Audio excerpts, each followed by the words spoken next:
Miami, 3 days after undergoing season-ending surgery for a dislocated left knee, Tyreek Hill made a surprising and emotionally important return to the Miami Dolphins facility on Friday, not to test his leg or give a medical update, but to speak to his teammates. Hill's appearance came during the team meeting and served as a reminder of what the locker room is losing on the field and what it still has in the huddle. Head coach Mike McDaniel confirmed Hill was present and described the visit in simple, meaningful terms. Tyreek was in the building today, McDaniel said. He came into the team meeting and made sure that the guys were continuing to stay motivated to have complementary football with 11 players playing as one in 3 phases over the course of the game. That message, team first, grounded, businesslike, is the precise kind of leadership that matters in the weeks ahead. Hill, even when sidelined, remains one of the Dolphins' most influential personalities. His presence Friday wasn't about production or X's and O's. It was about culture, accountability, and keeping the room focused, while Miami adjusts to life without one of the NFL's most dynamic playmakers. Immediate football impact. Who steps up? Losing Hill is a seismic change for a Miami offense built to maximize his game-breaking speed and downfield threat. The Dolphins have operated with Hill as a foundational weapon since the 2022 trade, and they've rarely had to plan game scripts without him. Head coach McDaniel noted as much. Since acquiring Hill, Miami has played just one game without him, a 30-0 victory over the New York Jets in 2023, underscoring how rare this moment is.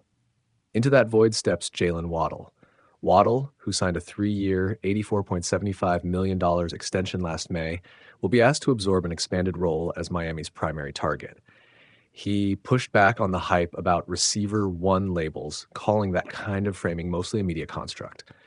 "We never look at it like receiver one or 1A, 1B, Waddle said. "I think that's more like a media thing or something that gives something for the media to talk about. We all go out there, make plays, and just try to help our team win." Waddle's response is both realistic and important. He's been productive in Miami's scheme, ranked 15th in receiving yards and 10th in yards per catch since 2021, and his chemistry with the quarterback core already runs deep. Still, the schematic and personnel adjustments required to replace Hill's skill set are not small. Hill's ability to threaten the entire field changes how defenses allocate coverage. Without him, the Dolphins will need a combination of route design, personnel matchups, and tempo to stress opponents in other ways. Rotation and roster. Where the targets come from, the Dolphins will expand looks for others beyond Waddle. Rookie Malik Washington, the 2024 sixth-round pick, is expected to see an increased role in the slot and perimeter packages. Washington's quickness and route running earned him snaps in 2024, and McDaniel suggested the young receiver has earned opportunities to contribute. Tight end Darren Waller is another piece who figures to matter more. Waller flashed immediately in Week 4, catching 2 touchdowns in his Dolphins debut. McDaniel said he doesn't foresee Waller taking a full workload immediately. Waller logged 16 of Miami's 58 offensive snaps last week. But the coaching staff plans to earn more playing time into him based on matchup and health. Waller's size and contested catchability offer a different kind of matchup problem that can help replace some of the stress Hill put on secondaries.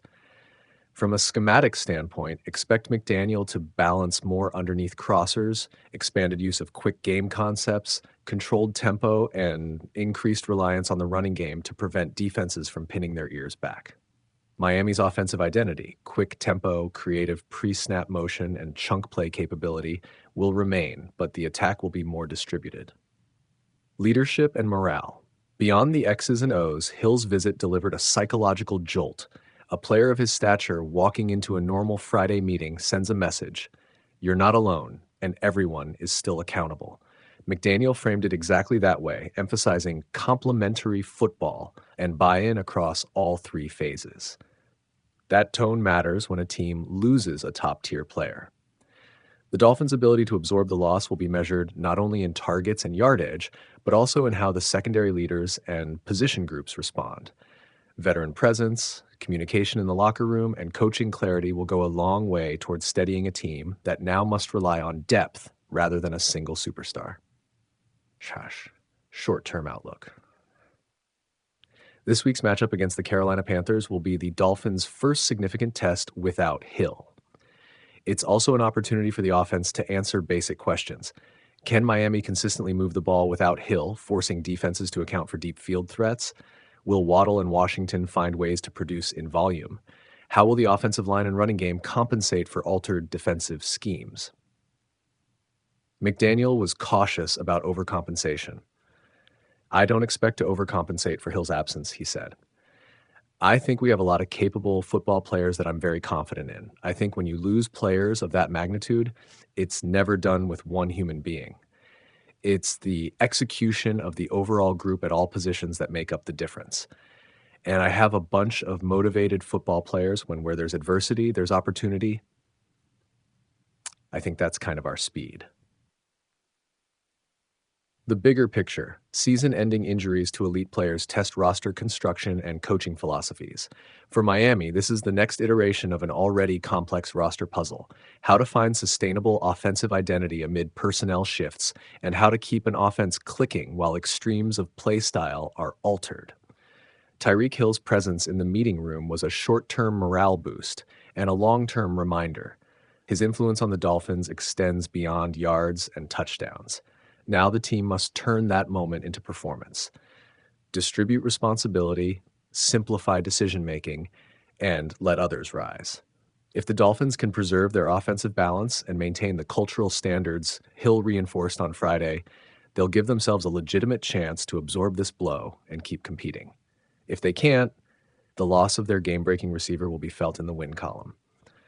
Either way, the next few weeks will be the most revealing stretch of Miami's season, both for how the coach adapts and how the players respond to being asked to replace one of the most explosive playmakers in football. Miami Gardens.